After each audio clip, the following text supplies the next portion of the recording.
kingdom is made up of major groups, recognized by key traits. Fish have fins. Some land animals have 4 legs, others 6. And several different groups have wings. Biologists have long sought to discover how groups of animals and their key features evolved. And one of the greatest mysteries has been the origin of birds. Our world has more than 10,000 species of birds with feathered wings. Where did birds come from?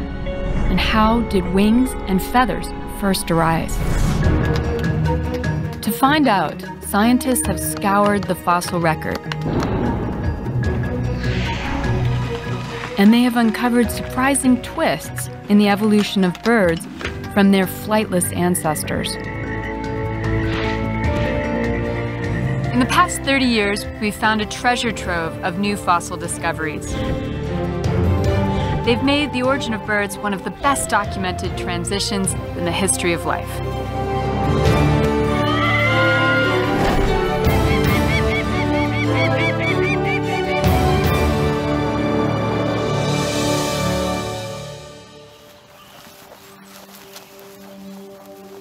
I'm fascinated by birds.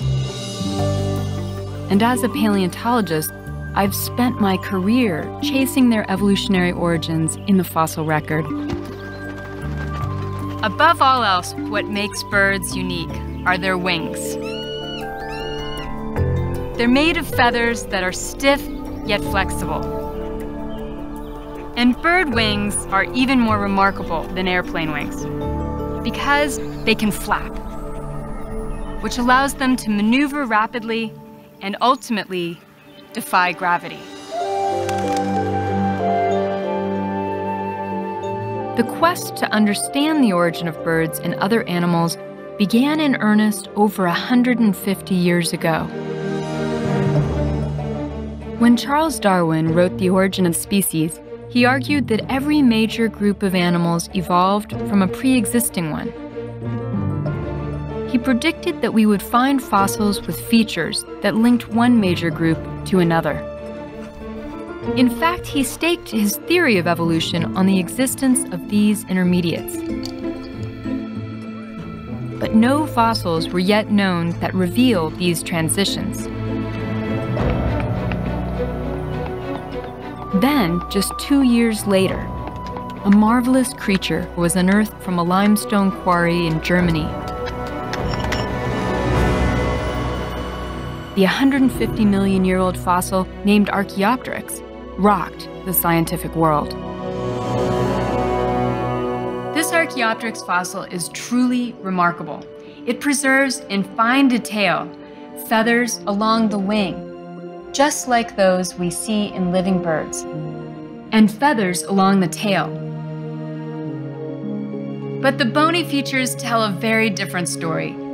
If we look closely, we'll see teeth in the jaw, tiny claws preserved in the hand, and a long bony tail, lacking in living birds, but present in things we think of as traditionally reptilian. For Darwin, it must have been an incredible vindication. He predicted that we would find forms like these. Archaeopteryx pointed to a close link between birds and reptiles. But which group of reptiles? Flying pterosaurs have been discovered with light, hollow bones. But their wings are constructed very differently than the wings of Archaeopteryx and birds. Here is a tiny pterosaur, and if we take a closer look at its arm, we'll make out 3 small digits, and a 4th, which is really, really long. The membrane of a pterosaur wing attaches to this 4th digit and along its body and hind limb. In contrast, the wings of Archaeopteryx and birds have only 3 digits. and their feathers attach individually along their arm and hand bones. These differences tell us that pterosaurs and Archaeopteryx evolved flight independently. Archaeopteryx must have descended from different reptiles. Thomas Huxley, Darwin's champion, was astonished by Archaeopteryx's resemblance to a turkey-sized dinosaur called Compsognathus. Compsognathis's hand also had 3 digits. It had hollow bones and stood on 2 legs.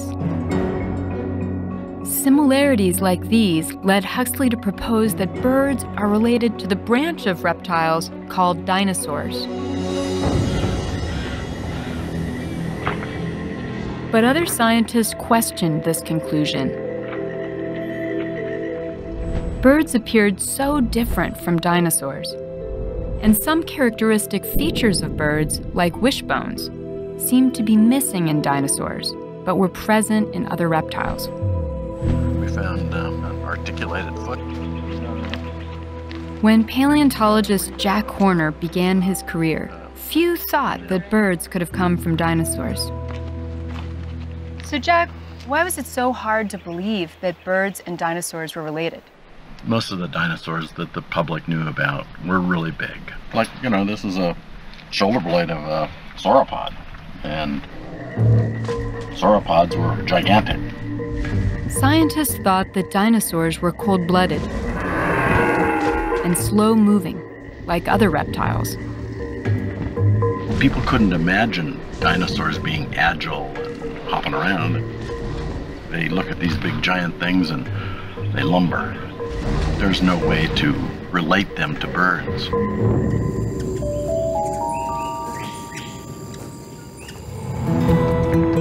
Then, in 1963, John Ostrom discovered a fossil in the Badlands of Montana that challenged that view. What John Ostrom first found was this claw. Obviously goes to a foot. It was not a claw for walking on. This dinosaur actually used that claw for slashing. Deinonychus was small, with a delicate build. It ran upright on 2 legs. It had a long, stiff tail for balance. Not all dinosaurs were big and lumbering. Ostrom hypothesized that the animal would scale its prey and start using its slashing claw and probably eating the animal while it was alive. Ostrom's discovery set off a revolution. What if dinosaurs weren't slow, but warm-blooded and fast-moving, like birds? When Ostrom compared Deinonychus to Archaeopteryx, he saw that they both had lightly built, hollow bones.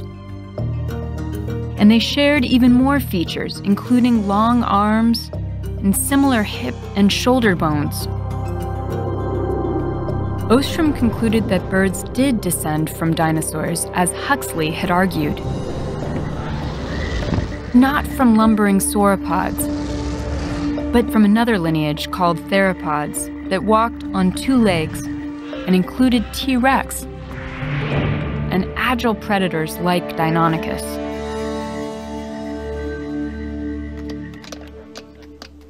While some scientists did not accept this idea at first, supporting evidence continued to accumulate,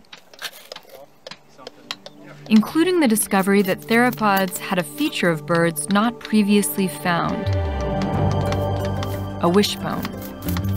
People had sort of looked for them and really didn't know what it was going to look like. And then all of a sudden we started finding them. Here is the wishbone of Tyrannosaurus rex.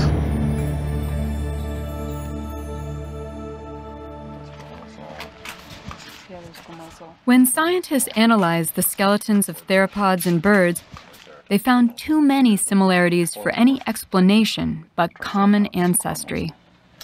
Jack's collection at the Museum of the Rockies offers an opportunity to compare their features. Here's an Albertosaur tibia. As you can see, it's hollow, just like a modern bird. This is a T-Rex foot. What we see here are 3 forward-facing digits that bear the weight of the animal, and in the back, a much smaller digit. If we take a look at this chicken foot, we'll see the same pattern. We've got 3 forward-facing digits, and on the back, a much smaller one. All dinosaurs share an S-shaped neck. You can see it here and in living birds like this chicken. New kinds of evidence also emerged. In 1978, Jack made the surprising discovery of a vast dinosaur nesting ground. We discovered that dinosaurs nested in colonies and cared for their young, brought food to their babies. We also had evidence that they came back probably over and over again for many years to the same site. In a radical shift by the 1980s, a consensus was finally building that birds descended from theropod dinosaurs, from active predators that walked on 2 legs.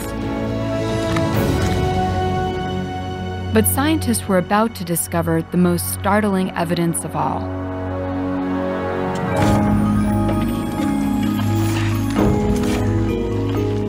In the mid-1990s, farmers in northeast China began unearthing dinosaurs 120 million years old. And these fossils preserved astonishing detail. In 1996, I was a first-year graduate student at my first scientific meeting. They were passing around pictures of this dinosaur. This chicken-sized theropod, named Sinosauropteryx, did not have scales. It was covered in some primitive kind of feather. To see those photos of a tiny, fuzzy dinosaur, it just blew everybody's minds. This dinosaur was just the first of many fuzzy and feathered theropods to be uncovered. Another, called Caudipteryx, had feathers identical to living birds on its tail and hands, but lacked wings. With the discovery of these spectacular feathered finds, there was no longer any doubt that birds were related to theropods. But while feathered dinosaurs settled one question, they raised a new one. These animals could not fly. Why were they feathered? It was long assumed that feathers evolved for flight. But what we found was that clearly feathers predate flight and arose for some other purpose. So why did the first feathers evolve? That's hard to tell from just the fossil evidence. But living birds may offer answers. Feathers provide insulation, so the first feathers might have helped keep dinosaurs warm. Birds also use colorful feathers in communication, in courtship, and in territorial displays. Dinosaurs may have used feathers in the same way. Feathers likely played different roles at first, and then were modified for flight. The modification of an existing structure for a new use is called co-option. It is a common way that new structures and abilities evolve. Bird wings are modified forelimbs, once used for grabbing and feeding. Just as the walking limbs of land animals are modified fins. And the turtle shell is a modified rib cage. So the co-option of feathers for flight enabled Archaeopteryx and its relatives to take to the air. and other features also evolved. When we look at evolution after the origin of flight, we see a lot of characteristics of living birds gradually accruing, but not in a simple linear sequence. Like other dinosaurs, this crow-sized bird had large claws on its hand. But like living birds, it had a toothless beak and a short, bony tail. While this species had teeth, its hand bones were partially fused to form a stronger wing. And this bird had a large breastbone for well-developed flight muscles like living birds. But it also had teeth. We don't find forms that are somehow lockstep intermediate between Archaeopteryx and living birds. But we find a diversity of forms we could not have predicted.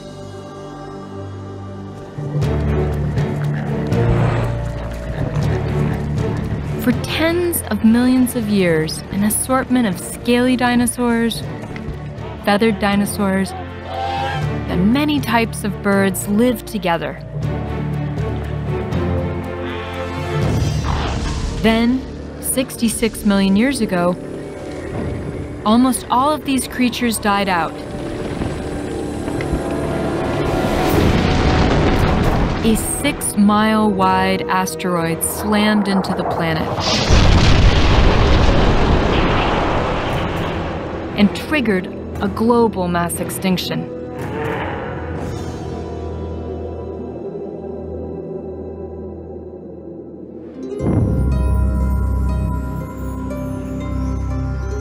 Only a small group of toothless birds survived. And they evolved into the 10,000 species of birds we see today.